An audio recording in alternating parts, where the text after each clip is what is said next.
शीर्षक आखिरी चिट्ठी। बारिश की हल्की हल्की बूंदें खिड़की पर गिर रही थी। कमरे में सिर्फ घड़ी की टिक टिक सुनाई दे रही थी। आर्या बिस्तर के किनारे बैठी थी, हाथ में एक पुरानी चिट्ठी लिए। उसकी आंखें सूजी हुई थी, जैसे कई रातों से वह सोई न हो। उस चिट्ठी पर सिर्फ 2 शब्द लिखे थे, इंतजार करना।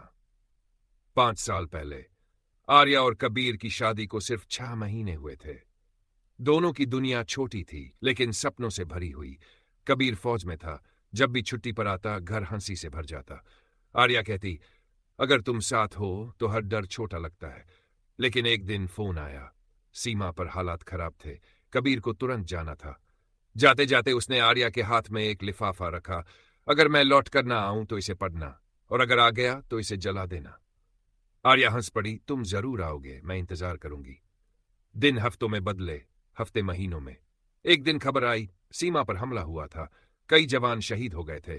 कबीर का नाम भी सूची में था। आर्या के हाथ से फोन गिर गया। उसकी दुनिया उसी पल रुक गई। पूरा शहर रोया, लेकिन आर्या की आंखों से आंसू भी नहीं निकले। वह बस एक ही बात दोहराती रही। उसने कहा था इंतजार करना। सबने समझाया सच स्वीकार कर लो, लेकिन आर्या ने वो लिफाफा नहीं खोला। हर शाम वह दरवाजे के पास दिया जलाती, कहती, अगर वो जिंदा है तो रास्ता ढूंढ लेगा। लोग उसे पागल कहने लगे। 5 साल गुजर गए, और आज डाकिया एक चिट्ठी दे गया। भेजने वाले का नाम पढ़ते ही आर्या के हाथ कांपने लगे। कबीर। सांसें तेज हो गई। क्या वो जिंदा है या ये किसी का मजाक है?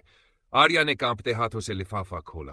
अंदर वही पुरानी चिट्ठी थी जो कबीर ने जाते वक्त दी थी, लेकिन इस बार उस पर एक नई तारीख लिखी थी, और नीचे लिखा था, मैं लौट आया हूं, लेकिन शायद तुम्हारे लिए नहीं। मैं हर रोज तुम्हारे दरवाजे तक आता हूं, पर तुम मुझे देख नहीं पाती। आर्या का दिल जोर से धड़कने लगा। वह भागकर बाहर गई। बारिश तेज हो चुकी थी। दरवाजे के सामने कीचड़ में किसी के पैरों के निशान थे, ताजा। वह उन्हें देखते देखते सड़क तक पहुंची, और अचानक पीछे से किसी ने धीरे से कहा, आर्या। वह मुड़ी। सामने कोई नहीं था, सिर्फ हवा और बारिश। उसकी नजर जमीन पर पड़ी।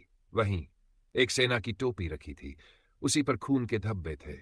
आर्या के होंठ कांपे। उसे अचानक याद आया, कबीर ने जाते वक्त क्या कहा था, अगर मैं ना लौटा तो समझ लेना मैं तुम्हारे पास ही हूं। आर्या मुस्कुराई। पहली बार 5 साल से आंखों से आंसू बहे। वह धीरे से बोली, मैंने इंतजार किया, अब तुम चैन से सो जाओ। अगली सुबह लोगों ने देखा, दरवाजे के सामने दिया बुझा हुआ था, और आर्या उसी चौक पर, कबीर की टोपी सीने से लगाए, हमेशा के लिए सो चुकी थी। कहानी का सच क्या था? क्या कबीर सच में लौटा था, या आर्या का टूटा हुआ दिल ही उसकी आवाज बन गया था? कुछ सवालों के जवाब नहीं होते, सिर्फ इंतजार होता है, और कभी कभी इंतजार ही आखिरी सांस बन जाता है।